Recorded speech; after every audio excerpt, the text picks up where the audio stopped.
कि एमएसपी को एक रूल बना दिया जाए कि एमएसपी से कम सेल कहीं भी ना हो। तो उन्होंने अब एमएसपी का नाम ही हटा दिया है। चले तो वो तो हर आपका लास्ट पेड़ तक वो बेच देगी। नॉन स्मोकर होते हुए भी 5 से 6 सिगरेट का धुआं रोज ले रहे हैं।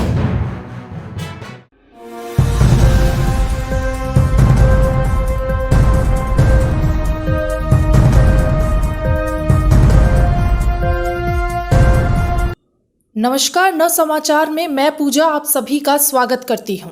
आज हमारे साथ जुड़ी हैं सारिका वर्मा जी, जो कि एक जानी मानी हस्ती हैं। तो चलिए उनसे सवालों की शुरुआत करते हैं। मैम, सबसे पहले तो जनता ये आपसे जानना चाहेंगी कि आप डॉक्टर भी हैं और साथ में आप सोशल एक्टिविस्ट भी हैं, तो आप राजनीति को और अपने डॉक्टरी को साथ में कैसे लेके चलती हैं? Thank you very much for having me here. ऐसा है कि डॉक्टर जो है is one of the most social professions. रोज़ आप लोगों से मिलते हैं, बात करते हैं, उनको ठीक करते हैं। तो मैं 20 साल हो गए इस प्रोफेशन में। मैं ईएनटी सर्जन हूँ और एक एलर्जी स्पेशलिस्ट।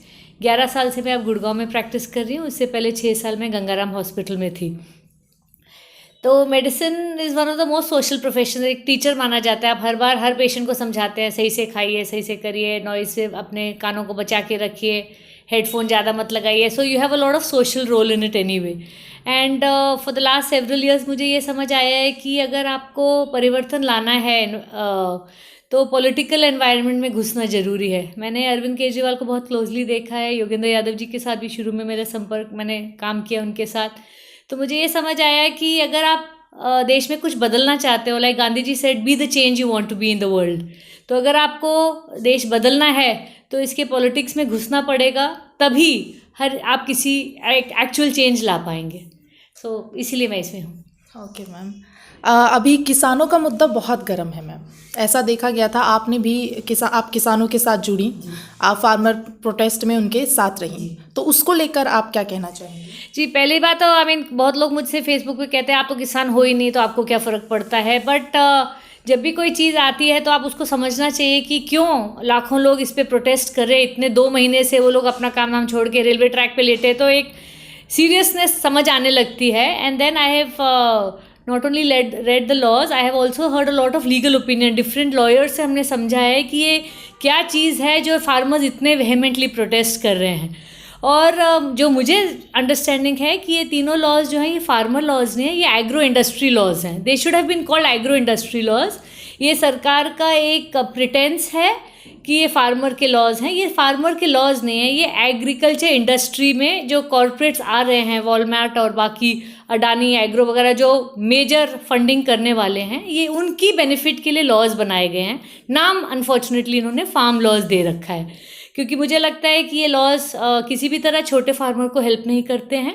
और 85% जो फार्मर्स इंडिया में हैं वो छोटा फार्मर है। That means they have less than 2 acre of land. वो अपना 6 बोरी अगर उनका प्रोड्यूस बनता है, चाहे सब्जी हो चाहे धान हो, वो कौन सा लेके उसने जाके दूसरे डिस्ट्रिक्ट में या दूसरे वो अपने गाँव के अगर वहाँ पे पहुँच जाए मंडी में, वो बहुत बड़ी बात होती है उसके लिए। तो और जो दूसरा इम्पॉर्टेंट चीज़ है, जो एमएसपी जो किसान कई सालों से, आज की बात नहीं है, ये 20 सालों से 30 सालों से मांग है किसानों की कि एमएसपी को एक रूल बना दिया जाए कि एमएसपी से कम सेल कहीं भी ना हो। सो वो सरकार ने जो स्वामीनाथन रिपोर्ट की बात हुई थी, तो बीजेपी ने अपने मैनिफेस्टो में लिखा था कि स्वामीनाथन रिपोर्ट लागू करेंगे। लेकिन 6 साल बाद स्वामीनाथन रिपोर्ट तो छोड़िए, इन्होंने अब एमएसपी का नाम ही हटा दिया है। So I think this is a very unfair law. And मैं सिंगू बॉर्डर 2 बार जा चुकी हूँ। वहाँ पे एक बार तो सबसे पहले जब वो लोग पहुँचे ही थे तब मैंने वहाँ पे एक मेडिकल कैंप किया था, क्योंकि वहाँ पे मेडिकल उस टाइम शुरू नहीं हुआ था। तो वहाँ पे मैं और एक और डॉक्टर मेरे साथ थे, हम पूरी टीम गई थी और हमने 300-400 पेशेंट ट्रीट किए। उस दिन 20-22 पट्टियाँ करी मैंने खुद अपने हाथों से। तो वह बहुत ज़्यादा बुरा हाल था। अब तो आप जाके देखेंगे तो एक पूरे शहर बस चुका है। इतने सारे मेडिकल कैंप्स हैं, डिफरेंट स्टेट से लोग आके वहाँ सेवा कर रहे हैं। I had the fortune of meeting some very nice doctors. West Bengal से एक टीम आई थी, एक मोहाली से टीम आई थी, एक यूनाइटेड सिख की टीम है। तो बहुत लोग वहाँ सेवा कर रहे हैं। और मैं अब हम 16 दिन हो गए आज। गुड़गांव में भी हमारा एक किसान मोर्चा, संयुक्त किसान मोर्चा के नाम से हम लोग राजीव चौक पे प्रोटेस्ट कर रहे हैं। मैं रोज़ वहाँ जाके बैठती हूँ और बहुत सारे लीडर्स से मिलती हूँ, लोगों की बातें सुनती हूँ, और मुझे समझ आ रहा है कि ये लॉज ना कि सिर्फ फार्मर्स, कंज्यूमर्स के लिए बहुत ज़्यादा नुकसानदायक होंगे। आप और मैं जो है, ये जब इन्होंने एसेंशियल कमोडिटीज़ जो होर्डिंग जो है इन्होंने हटा दिया है, ये हम एक एक कंज्यूमर को सबसे ज़्यादा धक्का हमें लगेगा। जब जो वीट आटा है अभी 25 रुपये किलो है और बाद में जब वो 100 रुपये किलो हो जाएगा तो हम सबको इसकी मार सहनी पड़ेगी। आप आम आदमी पार्टी से जुड़ी हैं, तो सबसे पहले तो लोग ये जानना चाहते हैं कि आप कब से जुड़ी हैं आम आदमी पार्टी के साथ, और आप किस वजह से आम आदमी पार्टी को आपने जो है चुना?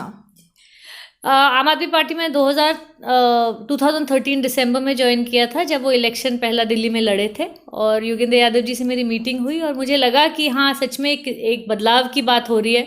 जब उन्होंने कहा कि किसान का बेटा भी डॉक्टर बनेगा, सिर्फ डॉक्टर का बेटा डॉक्टर नहीं बनेगा, वो मुझे बात दिल में बहुत छुई और मुझे लगा कि एक परिवर्तन आने वाला है इस देश में। आईएसी के जो पूरी लड़ाई थी वो काफ़ी मैंने क्लोजली वॉच किया एंड जो बीजेपी की सरकार आई है वो इस आईएसी की वजह से ही आई है। इतना बड़ा जब इंडिया अगेंस्ट करप्शन मूवमेंट हुआ, कांग्रेस को हटाया गया, बीजेपी की सरकार लाई गई, लेकिन it's been very unfortunate that I have not seen the change that we were hoping to see. And इन्होंने धीरे धीरे करके एक एक इंस्टीट्यूशन को डिस्ट्रॉय करते गए हैं। और आम आदमी पार्टी में मैं अब प्रवक्ता हूँ साउथ हरियाणा की, और गुड़गांव बादशाहपुर का ऑफिस मेरे क्लिनिक से ही चलता है। तो हमारी कोशिश ये रहती है कि हर इलेक्शन में, चाहे वो पंजाब का इलेक्शन हो, कभी दिल्ली का इलेक्शन, जितना मैं टाइम निकाल सकूं मैं निकालती हूं, और बाकी सोशल मीडिया पे कुछ ना कुछ लिखती रहती हूँ। आप एग्रीकल्चर से जुड़ी हैं, आप इन्वायरमेंटलिस्ट हैं, तो उस जगह आपने क्या किया है?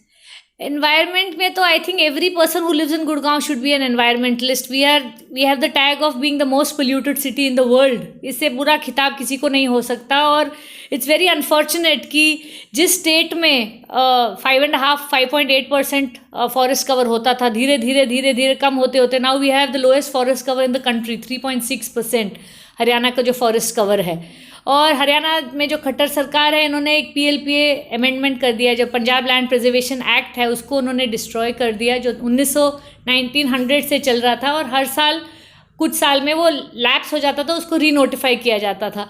और अब इन्होंने उसको रीनोटिफाई तो छोड़िए, उन्होंने वो एक्ट को ही हटा दिया है। That means anybody can now they are opening up the entire forest, जो अरावली का जो एरिया है 68,000 acres of land, Gurgaon, Faridabad और जो भी फॉरेस्ट जितना बचा है 3.5% बचा है, उसको भी वो डिस्ट्रॉय करना चाहते हैं। They are opening up for the builders.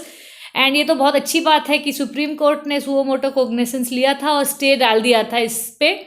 लेकिन सरकार का बस चले तो वो तो हर आपका लास्ट पेड़ तक वो बेच देंगी, which is very unfortunate for all of अस। और आप सब देख रहे हैं कि गुड़गांव में पिछले साल नवंबर 19 में 999 पार कर गया था AQI, उससे ज़्यादा AQI मेजर नहीं होती।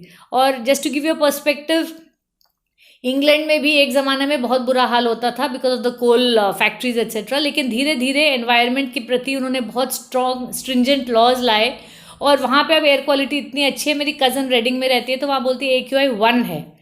इमेजिन हम लोग यहाँ गुड़गांव में बैठे इतनी बुरी एयर ले रहे हैं कि हम नॉन स्मोकर होते हुए भी 5 से 6 सिगरेट का धुआं रोज ले रहे हैं। किस प्रकार का देश आप अपने बच्चों के लिए बना के छोड़ना चाहते हैं? एनवायरनमेंट में तो हम जितना ज़्यादा काम कर सकते हैं, मतलब it is something that all of us should be doing. Waste segregation हमने अपनी बिल्डिंग में शुरू किया है, that we do waste segregation at source. अपने घर में ही 3 डस्टबिन रखे जाते हैं और वेट वेस्ट एक जगह, ड्राई वेस्ट एक जगह और सैनिटरी वेस्ट एक जगह। और हमने पूरा मैकेनिज्म अपनी बिल्डिंग में भी बना रखा है कि जो वेट वेस्ट है वो हम ही कंपोस्ट करते हैं, वो हम इको ग्रीन को नहीं देते। रिसाइक्लेबल्स हम सीधे रद्दी वाले को या जो प्लास्टिक रिसाइक्लर्स है उनको देते हैं। मैं चाहती ही नहीं हूँ कि इको ग्रीन को हम कुछ दें, सिर्फ सैनिटरी वेस्ट जो हम लोग उसका कुछ कर नहीं पा रहे वो सिर्फ अभी दिया जा रहा है। और मैं उम्मीद कर रही हूँ कि MC जी अब ये पूरे गुड़गांव के हर सेक्टर में लागू करें। Waste segregation should be done at source. और जिस तरह हम लोग सेग्रीगेटेड वेस्ट भी देते हैं वो सारा इकट्ठे उठा के कहीं कंपोस्ट नहीं करते, ये बहुत बड़ी हेल्थ हैजार्ड है। आपने बनवारी में देखा होगा, इतने बड़े बड़े लैंडफिल भर चुके हैं and we have millions of tons of garbage that is lying there which is mixed and it is very dangerous. So I think all of us should be working on the environment. Supreme court के फैसले से किसान इस वक्त बहुत नाराज़ चल रहे हैं, तो उस पर आप क्या कहेंगे? एक्चुअली सुप्रीम कोर्ट का फैसला जो था 2 पार्ट में था। जो पहला पार्ट था जब उन्होंने सरकार को फटकार लगाई कि आपने ऐसे लॉज क्यों बनाए जब सारा किसानी इसके खिलाफ है और आपने ऑब्वियसली किसान को मद्देनज़र रखते हुए ये लॉज नहीं बनाए। तो उससे मुझे बहुत अच्छी उम्मीद जागी थी और मैंने I wrote also with that hope, there is hope with this thing.